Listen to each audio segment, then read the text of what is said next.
Kuwait ও Saudi আরব প্রতিনিধিদের পাঠানো তথ্যচিত্রে প্রবাসের সংবাদ জানাচ্ছেন সামিউল শিহাব। ঢাকা ১৯ আসনের বিএনপি মনোনীত প্রার্থী ডক্টর দেওয়ান সালাউদ্দিন বাবুর সমর্থনে কুয়েত সিটিতে নির্বাচনী আলোচনা সভা অনুষ্ঠিত হয়েছে। ঢাকা জেলা বিএনপির সাবেক যুগ্ম সম্পাদক জালাল আহমেদ চুন্নু মোল্লার সভাপতিত্বে অনুষ্ঠানটি সম্পন্ন হয়। সঞ্চালনা করেন কুয়েত বিএনপির সাবেক সাংগঠনিক সম্পাদক জাকির হোসেন গাজী।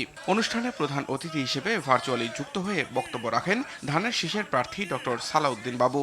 অনুষ্ঠানে আব্দুল কাদের মোল্লা, মোহাম্মদ সাদেক সরকার, সাইরুল আমিন, শের আলী খান স্বপন সহ বিশিষ্ট নেতৃবৃন্দ উপস্থিত ছিলেন।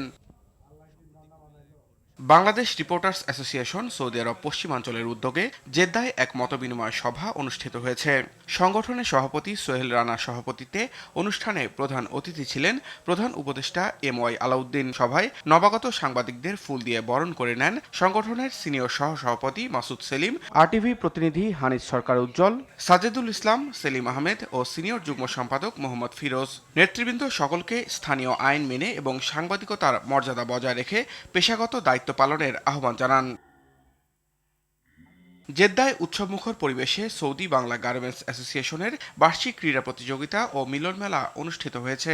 আয়োজনের সার্বিক ব্যবস্থাপনায় ছিলেন সংগঠনের সভাপতি রেজাউল করিম টিপু এবং সিনিয়র সহসভাপতি মোহাম্মদ নূর। প্রবাসে দেশের ভাবমূর্তি উজ্জ্বল করা ও রেমিটেন্স বৃদ্ধিতে গার্মেন্টস উদ্যোক্তাদের ভূমিকার প্রশংসা করা হয়। মোহাম্মদ নোমান, ফরহাদ রহমান, ফিরোজ আলম সেন্টু, মোহাম্মদ মনির, মহসিন, রাসেল সহ জেদ্দার বিশিষ্ট ব্যবসায়ীরা এতে উপস্থিত ছিলেন। দিনব্যাপী খেলাধুলা শেষে বিজয়ীদের মাঝে পুরস্কার বিতরণ করা হয়। সৌদি আরবের দাম্মামে উৎসবমুখর পরিবেশে প্রবাসীরা বার্ষিক মিলন মেলা উদযাপন করেছে। মোর্শেদ আলম ও ফারুক সরকারের পরিচালনায় অনুষ্ঠানে কেক কাটা, আলোচনা সভা ও র্যাফেল ড্র অনুষ্ঠিত হয়। এ সময় অতিথি হিসেবে উপস্থিত ছিলেন খলিলুর রহমান সিরাজ, শাহিন আহমেদ, নূর আলম মানিক, উপদেষ্টা সগির ব্যাপারী, আহমেদ লিটন, আমানুল্লাহ, আব্দুল খালেক সহ অনেকেই। জাহিদ আল আজাদের সঞ্চালনায় এক মনোজ্ঞ সাংস্কৃতিক সন্ধ্যার মধ্য দিয়ে আয়োজন শেষ হয়। সামিউল শিহাব, আরটিভি।